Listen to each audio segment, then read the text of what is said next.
questions like who am I or any of the spiritual mysteries, even in principle, cannot be solved.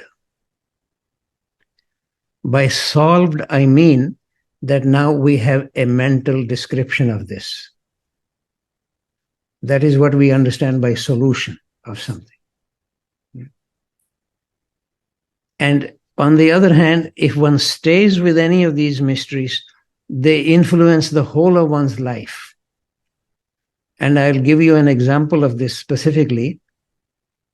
Some of you, I'm sure all of you probably have heard of the great poet Rabindranath Tagore. 3 countries have their national anthems based on his poetry. So it's hardly, and he got a Nobel Prize in Literature in 1919. Just 13 days before he died, he wrote a very short poem in Bengali. That's his mother tongue, but I will say this in English.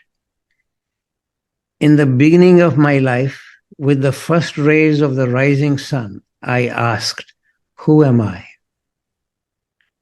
Now, at the end of my life, with the last rays of the setting sun, I ask, who am I? The mystery remains, but without question, it very much influenced him.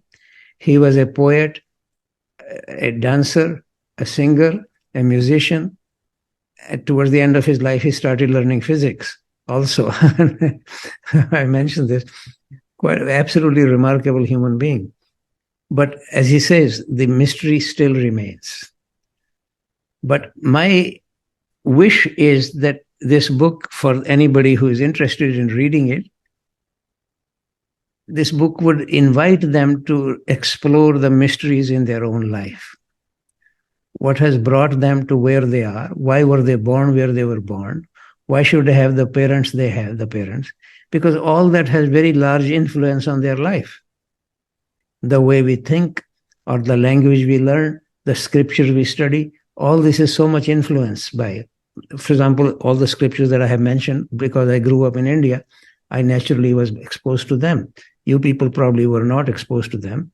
You will be exposed to other scriptures. At least in Canada, I imagine this is true in USA also. We have holidays at Christmas and Easter, not when the Buddha was enlightened. So it influences the children right away, right from practically early in the school, all the various things that go on. So I invite you to explore the mysteries in your own life.